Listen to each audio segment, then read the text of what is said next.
You're listening to 8158 Stories of Sacrifice, where we honor the bravery of the first responders and the families who stand behind them. Real people, real stories, real heroes. This is 8158.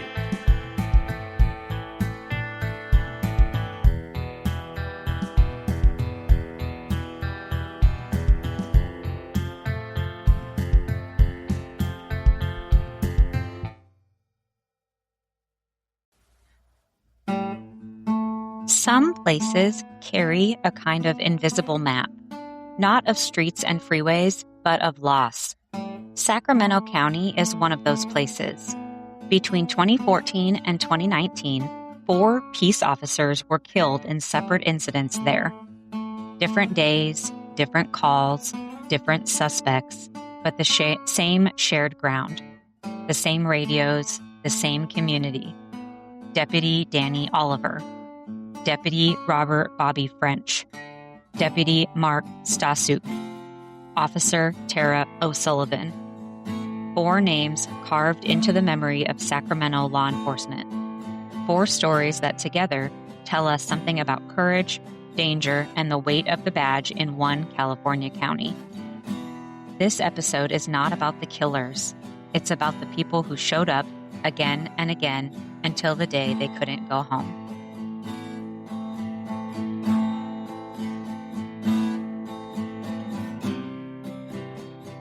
On the morning of October 24, 2014, Deputy Danny P. Oliver, 47, was working a problem-oriented policing detail in Sacramento's North Division.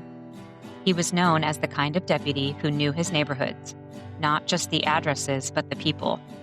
Shortly after 10:26 a.m., he and his partner pulled into the parking lot of a Motel 6 on Arden Way to check out a suspicious vehicle, a white sedan with out-of-state plates. This is the kind of call that happens every single day. Quiet, routine, something that rarely makes the news. Danny approached the car on the driver's side. His partner came up on the passenger side. Inside, a man and a woman. According to investigators and later court testimony, when Oliver got within a few feet, the driver suddenly raised a handgun and fired through the window, hitting Danny in the head. There was no warning, no argument, no chance to react. He went down in that parking lot, in daylight, in uniform, doing what peace officers do every single shift, walking toward the unknown.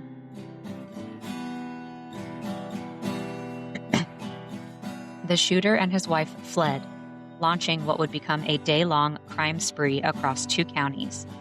They carjacked multiple vehicles, shot at civilians, and eventually ambushed another officer, Placer County Detective Michael Davis Jr., who was killed north of Sacramento during the manhunt. 2 deputies from 2 agencies murdered on the same day by the same man. But for Sacramento County, the story begins in that parking lot. Danny had been with the Sacramento County Sheriff's Office for 15 years. He was a husband, a father, and a deputy people describe as steady and kind. The one who would talk to business owners, check in on regulars, and treat people with respect, whether he was arresting them or just saying hello. His work on the POP unit wasn't just about statistics. It was about cleaning up chronic problems, drug houses, violent hotspots, places everybody knew were trouble, and trying to make them livable again. At his funeral, you could see what that meant. The chapel was packed. Deputies in tan and green, officers from agencies all over the state, civilians who only knew him as that deputy that always waved. A photo from those days shows Danny's portrait surrounded by flowers at the sheriff's office, a simple, quiet image of a department grieving one of its own. The suspect later stood in court and bragged about wanting to kill more officers. That's part of the record now, but that's not the part that matters here. What matters is this. Danny walked up to a suspicious car in a motel parking lot because that's what the job demanded. He never hesitated. He never knew that this would be the last time he stepped out of his patrol car. In Sacramento County, when people talk about the start of this hard stretch, this 5-year run of heartbreak, they often start with him. Deputy Danny P. Oliver, end of watch, October 24th, 2014.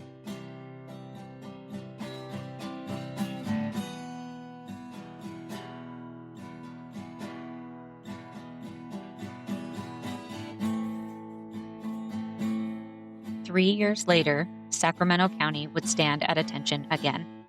It was August 30th, 2017. Around 10:30 a.m., deputies and CHP officers were at the Ramada Inn on Auburn Boulevard near Fulton Avenue, working an auto theft investigation tied to a stolen vehicle ring. Inside the hotel, two CHP officers had already gone to a room connected to the case. The suspect inside opened fire through the door, hitting both troopers.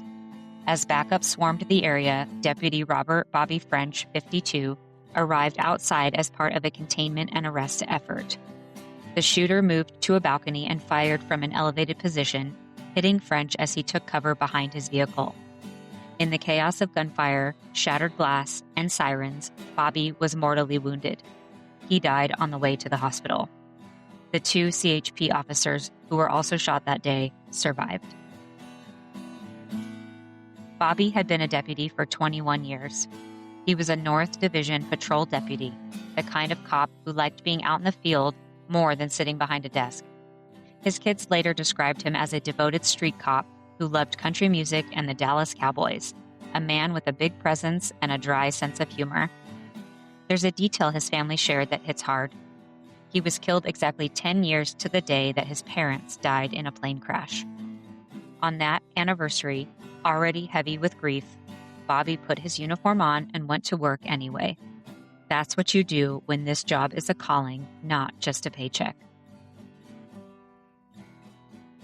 The Sacramento Deputy Sheriff's Association describes that day as a barrage of radio traffic, officers racing in from every direction, the kind of unfolding event where time distorts, minutes feel like hours, hours feel like a blink. When the shooting finally ended, there was a stillness over Auburn Boulevard that didn't quite match the traffic. Patrol cars lined with black bands over badges. Crime scene tape flapping in a hot breeze. Reporters at the perimeter. For the men and women in tan and green, this wasn't just another crime scene. It was another funeral. At his memorial, Bobby's 3 children talked about a dad who loved his job, but loved them more. A man who could go from tactical training one day to joking about music or sports the next. He wasn't just a deputy. He was a father, a friend, and part of the glue that holds a patrol team together. Deputy Robert Bobby Allen French, end of watch, August 30th, 2017.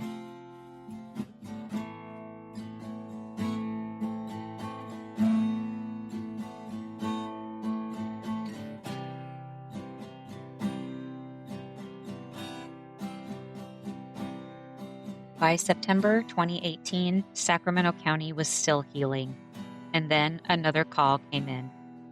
It was Monday, September 17th, 2018, just after 1:30 p.m.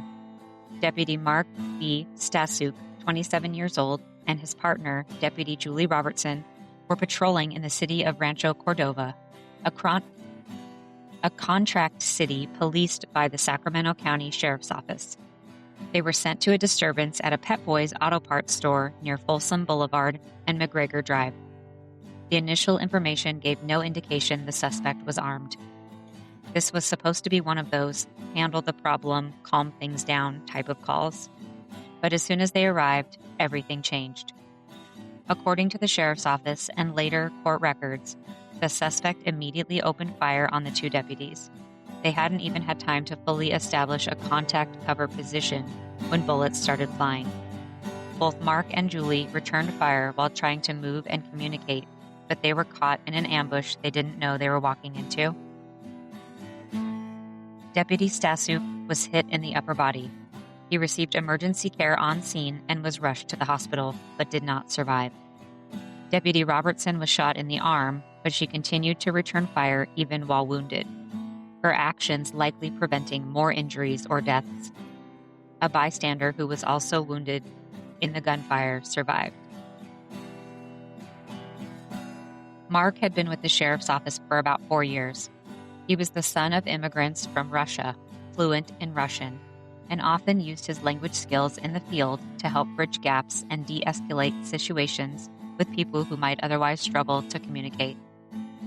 Co-workers describe him as quietly driven, the kind of deputy who didn't seek the spotlight, but took pride in doing the job well. He had a reputation for being squared away, reliable, and fully invested in patrol work. His death hit the department hard. Another young deputy, another sudden call, another procession of tan uniforms and black mourning bands. Years later, in 2024, a jury convicted the shooter, Anton Lemon Paris, of first-degree murder with special circumstances for killing Deputy Stasyuk and attempted murder for wounding his partner and the bystander. It was a long, exhausting legal process, one or more layer of emotional weight for Mark's family and his department. But trials don't bring people back. They just put a legal period at the end of a sentence that began in a parking lot outside an auto parts store. In the photos from his memorial, Mark's portrait sits next to the U.S. flag and the California flag, a reminder that service doesn't always look like dramatic SWAT raids or high-speed pursuits. Sometimes it looks like answering a disturbance call in the middle of the afternoon and trying to calm someone down. That day in Rancho Cordova, Mark did what he was trained to do. He showed up. He faced the danger. He stood between a gunman and the rest of the community. Deputy Mark V. Stasyuk, end of watch, September 17, 2018.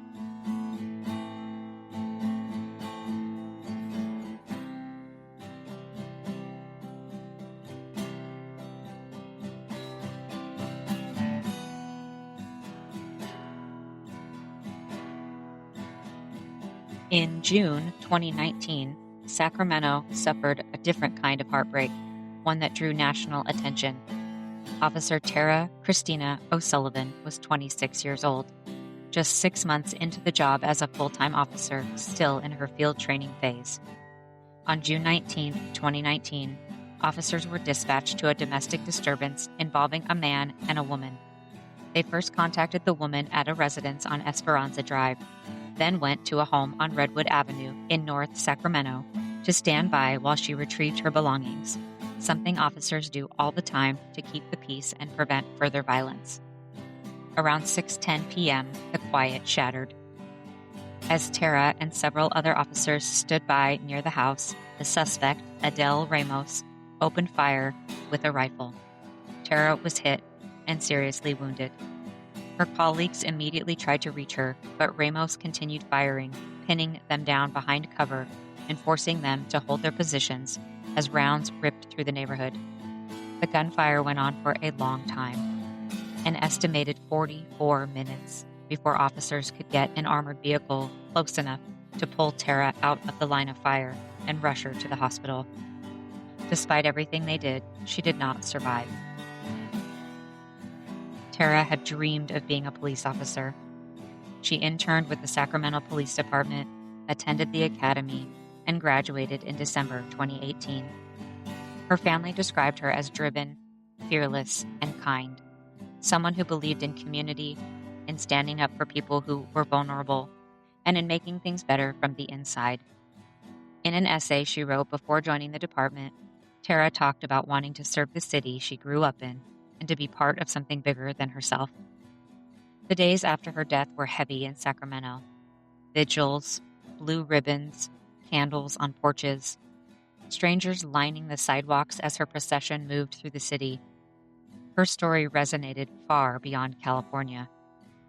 A young officer, early in her career, ambushed while doing one of the most basic human parts of the job, helping a victim collect her things so she could safely leave. In 2025, a jury recommended the death penalty for Ramos. The court heard how he'd armed himself and waited, how he continued to fire even after Tara was down, making it nearly impossible for rescuers to reach her. That sentencing doesn't erase the loss, but it does mark, in the language of the justice system, what everyone already knew, that this was evil, deliberate, and devastating. Her parents and loved ones continued to keep her memory alive, in scholarships, in stories, and in a community that refuses to let her be reduced to just a victim. She was a daughter. She was a friend. She was an officer standing in the gap between danger and someone trying to leave. Officer Tara Christina O'Sullivan. End of watch, June 19, 2019.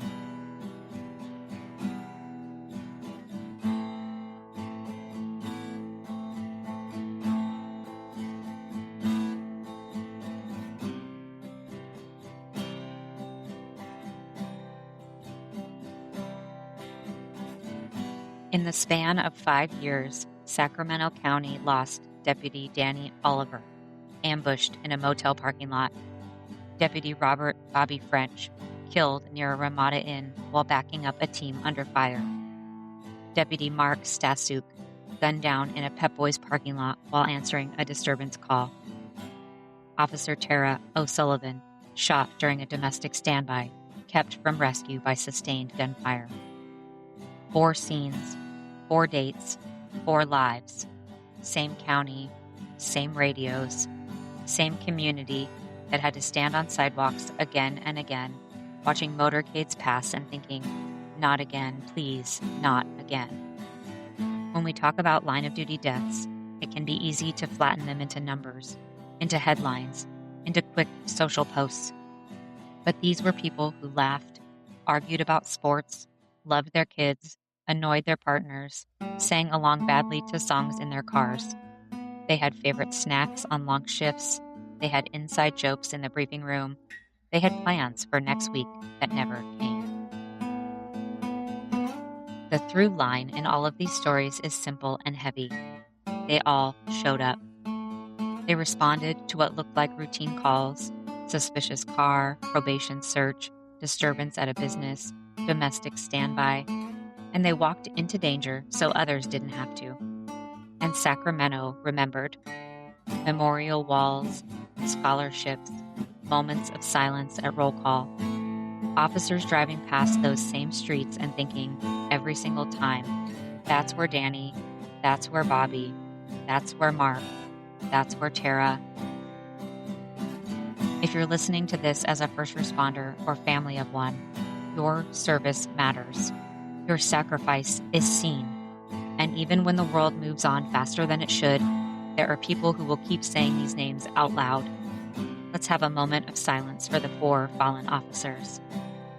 Deputy Danny P. Oliver, Deputy Robert Bobby Allen French, Deputy Mark B. Stasyuk, Officer Tara Christina O'Sullivan.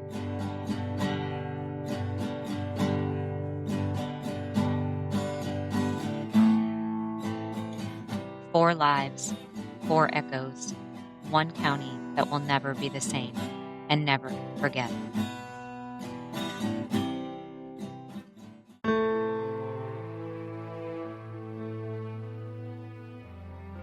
Thank you for joining us on 8158 Stories of Sacrifice. Every story we share is a tribute to the courage and resilience of first responders and their families. If this episode impacted, encouraged, or inspired you, please subscribe, leave a review, and share with someone who supports first responders. Follow us on all social media platforms at 8158 Podcast for updates. 8158 Stories of Sacrifice is a team effort. Rico brings the stories to life through casting, writing, original music, and editing. Brianne Shipley as production manager, handling booking, social media, graphics, promotion, marketing, website management, and logo design. Please visit our website at 8158podcast.com. For questions, collaborations, or to share your story, our email address is contactus@8158podcast.com. Until next time, let's continue to honor the legacies and remember the sacrifices of those who serve, every brave man and woman on the front lines, protecting and defending us all.